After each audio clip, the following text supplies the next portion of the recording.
नेताओं को कुर्सी की पावर चाहिए और देश के युवाओं को नौकरी।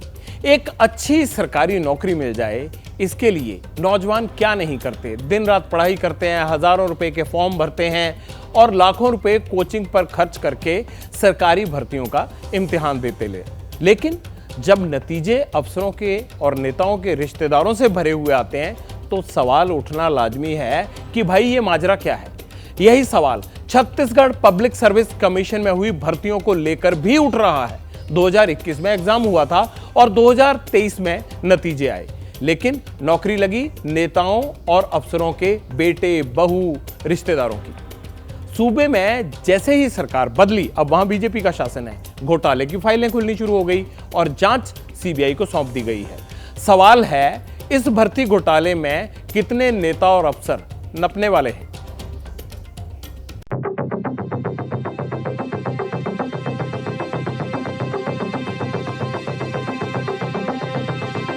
काश मैं भी 10 लाख रुपया देने योग्य दिखती तो मेरे बेटी का सर्विस कहीं न कहीं लग जाता।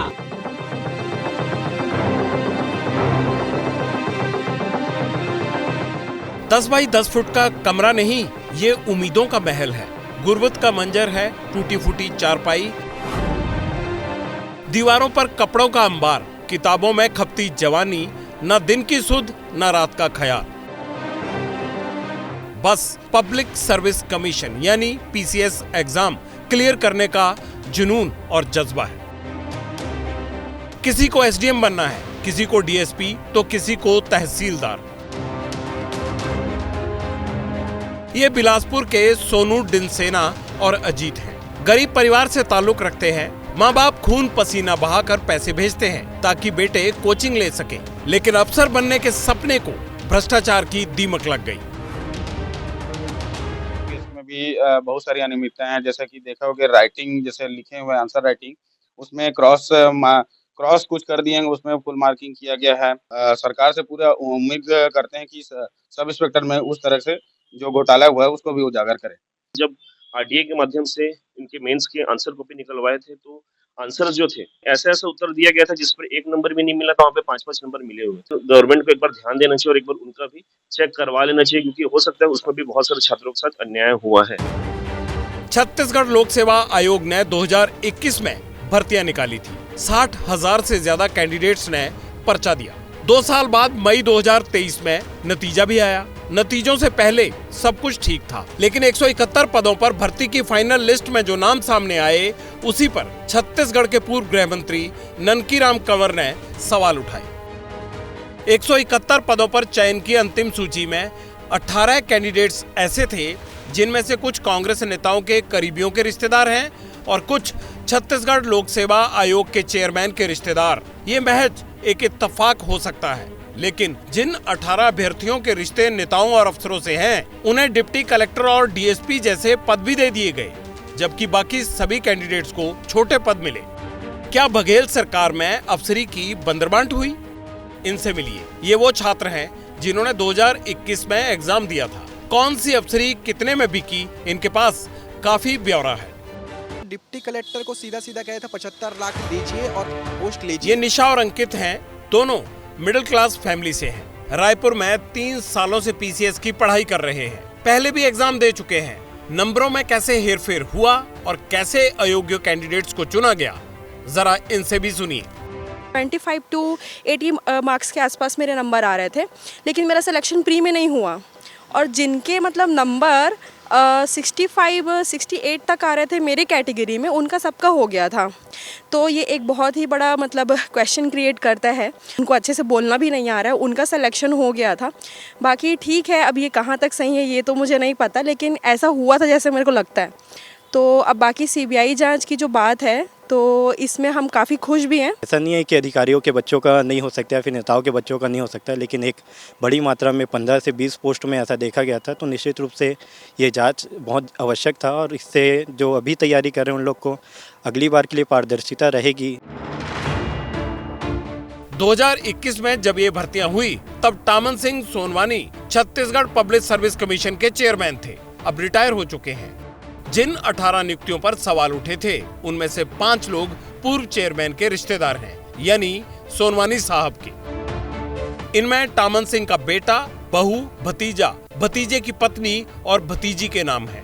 बेटा और बहू डेप्यूटी कलेक्टर बन गए, भतीजा डीएसपी, भतीजे की पत्नी आबकारी अधिकारी और भतीजी लेबर अफसर बन गई। अब बाकी के 13 नाम भी जान लीजिए। इनके किसी न किसी नेता या फिर अफसर से रिश्ते हैं। नेहा खलको राज्यपाल के तत्कालीन सचिव अमृत खलको की बेटी हैं। निखिल खलको राज्यपाल के सचिव अमृत खलको के बेटे हैं। प्रज्ञा नायक कांग्रेस नेता के ओएसडी के रिश्तेदार की बेटी है। प्रखर नायक कांग्रेस नेता के ओएसडी के रिश्तेदार के बेटे हैं। खुशबू बिजौरी कांग्रेस नेता के ओएसडी के साडू की बेटी है। शशांक गोयल कांग्रेस नेता सुधीर कटियार के दामाद हैं। भूमिका कटियार कांग्रेस नेता सुधीर कटियार की बहू हैं। स्वर्णिम शुक्ला कांग्रेस नेता राजेंद्र शुक्ला के बेटे हैं। घोटाले की एक और बानगी देखिए, कैसे सबूत मिटाए गए। इसका गवाह ये लेटर है।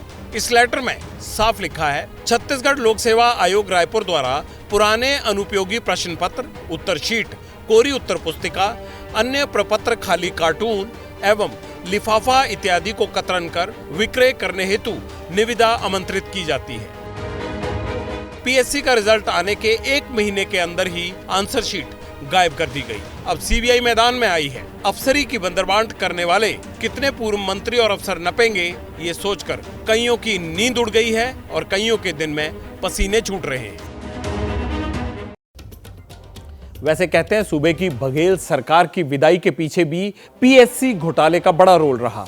ये डे 1 से ही बीजेपी कहती आ रही थी कि अगर हमारी सरकार बनी तो युवाओं को छलने वालों को छोड़ेंगे नहीं।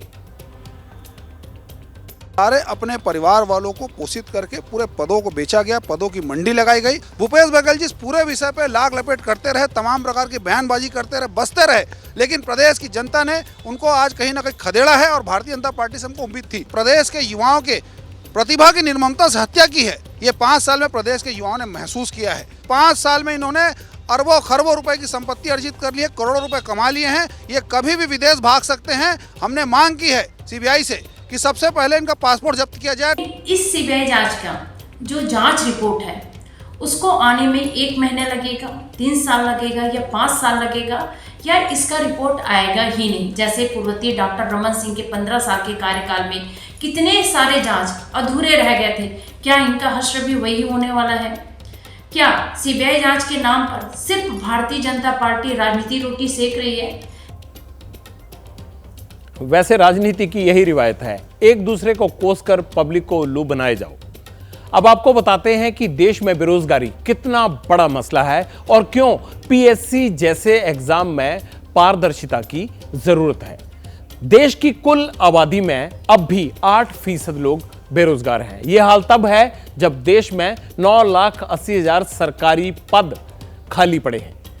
छत्तीसगढ़ की 3 करोड़ आबादी में 7.1% युवा अभी भी बेरोजगार हैं। टामन सिंह सोनवानी के 5 रिश्तेदारों का चयन, रिश्तेदार मतलब सगे, काका, बड़ा भाई, भतीजा का सिलेक्शन हुआ है पिछले 4 सालों में। राज्यपाल के सचिव के बेटा और बेटी दोनों का सिलेक्शन हुआ है इस परीक्षा में। उससे बड़ी बात 2021 में भूपेश बघेल जी की बेटी का सिलेक्शन सहायक प्रोफेसर के पद पे हुआ है, जिसका रिजल्ट वेबसाइट पे आता नहीं है, उसको गायब कर दिया गया था। इस मुद्दे को भी हमने उठाया था, पर सरकार की तरफ से, मुख्यमंत्री की तरफ से इस मुद्दे पे कोई जवाब हमें आज तक नहीं मिला। पैसे और सिफारिश से पोस्ट खरीदी जा सकती है, हुनर नहीं। छत्तीसगढ़ में गरीब युवाओं से धोखा हुआ, काबिल होने पर भी उन्हें नौकरी नहीं मिली, ऐसा आरोप बहुत सारे बेरोजगार लगाते हैं। मुझे आज देश के युवाओं से बात करनी है, उनको एक मैसेज देना है। आपने निराश नहीं होना है और ना ही अपनी मेहनत छोड़नी है। मेहनत जरूर काम आती है। आपके हक पर अगर कोई डाका पड़ेगा, आपकी मेहनत पर कोई पानी फेरने की कोशिश करेगा, हम आपकी आवाज बनेंगे। पब्लिक इंटरेस्ट आपका शो है। जब भी जनता से रोजगार को लेकर कोई धोखा होगा, हम उसके साथ खड़े होंगे ताकि भ्रष्टाचार और सिफारिश की चक्की में कोई भी काबिल शख्स ना पिस पाए। जैसे ही घड़ी का काटा दोपहर 2:30 पे आए, बबीता जी का दिल सास बहू साजिश के लिए मचल जाए। और ये है इनकी बहू, पूरे दिन ऑफिस की टेंशन हो जाए गॉन जब ये करें अपना फेवरेट शो फ्री टाइम पे ऑन। इनकी तरह आप भी देखिए अपना फेवरेट शो अपने टाइम पर और डाउनलोड कीजिए एबीपी लाइव ऐप अपने स्मार्ट टीवी पर।